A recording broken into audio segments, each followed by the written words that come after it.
Hello students, this video is about question 2 of component 2 section A of Educas's English language A-level paper. It's about the long 3-1 question on the language change over time section. For detailed information on the short answer questions, please see the other videos in this series. Now, I'm going to be using a specimen paper, and this question is also available in your handbook for the course, and you've seen it before in many of your classes. In terms of timing, you will be given some information by the examination board. You are advised to spend 1 hour 30 minutes on section A, so that's for the whole of the language change questions. If you spent about 20 or so minutes on the short answer ones, that's leaving you about 1 hour and 10 minutes on this long answer question.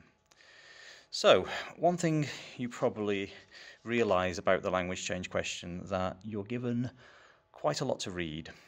Not only are you given 3 texts, A, B and C, you're also given this fairly densely written contextual information and a fairly complicated question as well. Okay, so that's the short answer material, which can be studied using the other videos in this series.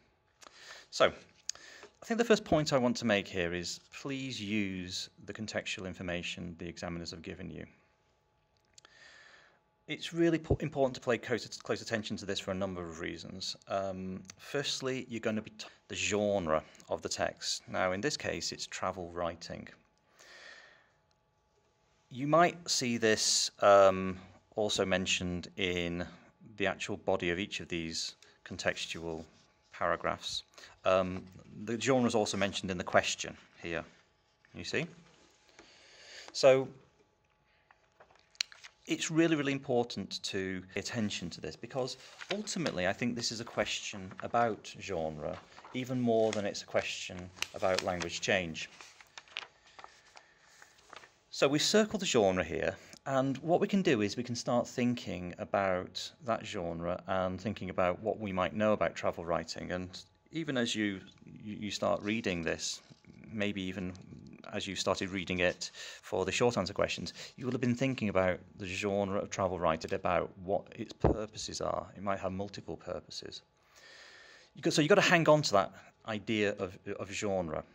Now, another reason for looking very carefully at the contextual information is that you may be told something really useful and pretty specific about context on the specific situation this piece of writing emerges from or addresses. And you'll want to be addressing context for assessment objective 3. And so it's wise to pay really close attention to it. Okay, so the particular context of production is going to be indicated. And it will give you some sense of what particular purposes this type of text was written for.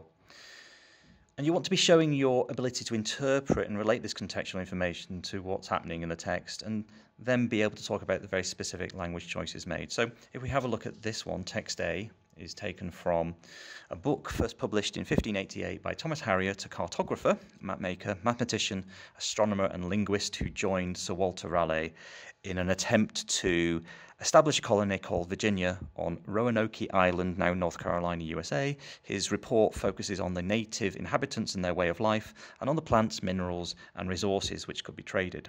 His aim was to inform his readers, but also to encourage investment and settlement. He was the only colonist who could speak the Algonquian language of the Native Americans, and he therefore played a central role in the success of the expedition. So we're told here some pretty interesting contextual information about the economic reasons for this travel writing to have taken place. And that's worth sort of thinking about, because it does contrast with some of the other reasons for travelling. So in text B, this is a sort of an 18th century text, 1766, and it seems much more personal. Unwell and grieving for the death of his only child, Smollett left England with his wife, etc., etc., recording his experience and observations. So not sort of an economic or colonial reason for doing the travelling, but a kind of much more personal one. And text C we're given, again, some contextual information that's going to prove useful. Okay, so please pay attention to the contextual information you're given. Okay, now just a word of caution about sort of writing about context. You are given pretty specific dates, and in your studies you may have thought about what's happening in these centuries. But the last thing you want to be doing is just regurgitating learned information about everything you know about 18th century society. What contextual information and contextual work is about is really looking at specific situations these texts were produced in, thinking about the attitudes, thinking about the personal experiences that lie behind these texts. So don't just go regurgitating everything you know about the 18th century. There is a little bit of opportunity for language change work. You'll notice that 1588 is it's early modern English. 1766 you're within a few years of Johnson's dictionary. That does help a little bit. It helps you identify things like early modern English, late modern English, and so forth and so forth. But please be careful not to do any work on things like orthography, especially with this early modern text here. It'll have some, interesting early spellings in it, but don't do anything. The examiners consider that all the orthography, spelling stuff is in the short answer question. So you're looking more for writing which explores attitudes, values, and people's use of this genre. Okay, so let's look at the question itself. And here it says, analyze and evaluate what these texts show about the changing nature of travel writing. So there you have it. The genre is there, and it really wants you to focus in on. Before going into the exams, you'll be doing a lot of work thinking about different genres, and you should have in your head memorized some ideas about what different genres achieved. Although we can't promise that it will be a genre we've covered in class. It could be anything at all, but you can make some educated guesses about the kinds of writing that might appear. It says analyze and evaluate. Just a few points on this. Analyze, you are going to have to get very close to the language. Okay, analyze means looking at the language in detail and using the expert terminology you've been given from 2 years of A-level study to do so. Especially getting close to things like word class, phrase, and clause type in your writing. Plus using very precise targeted quotations embedded in the structure of your sentences.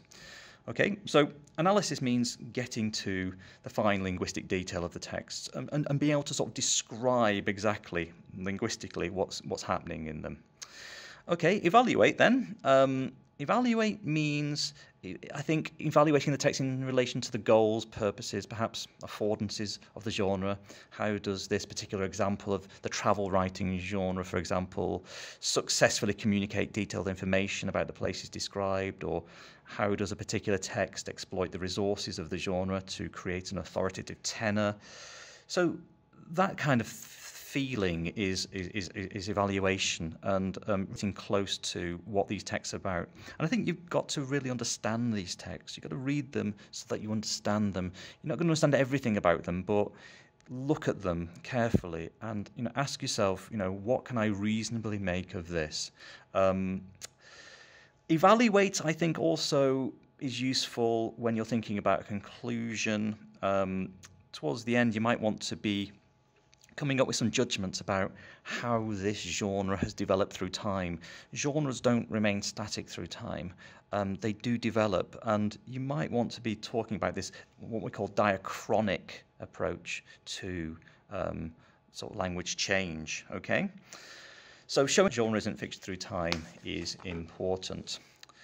You're also given bullets, and these do reflect the assessment objectives. So the first bullet point, explore connections across the texts, that relates to assessment objective 4. So you want to have a sort of comparative method. Now the examiners are pretty open about how that comparative method works, whether you're dealing with the text sort of one at a time and then building in comparisons, or you're doing a much more fine-grained comparison repeated thing between the texts. But you must be using sort of a comparative method and showing insight. The second bullet point, consider relevant contextual factors relates to assessment objective 2, beg your pardon, assessment objective 3, okay?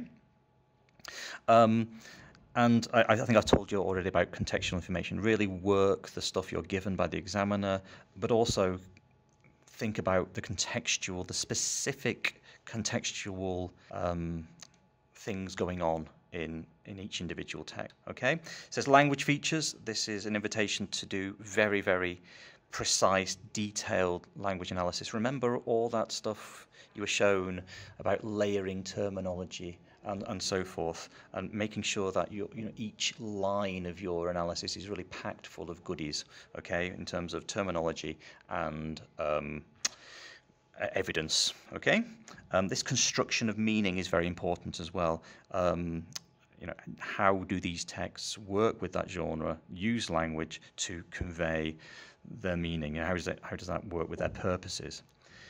This understanding of concepts, assessment objective 2, I think this is where genre is especially important. You understand the concept of genre, but it could also be about social attitudes. It could also be about concepts you even remember from the first year of study, like power and gender, and those kind of ideas could come into it as well. Okay, now we need to have a quick look at the text. I'm just going to pause for a moment, and then I'll be back with you.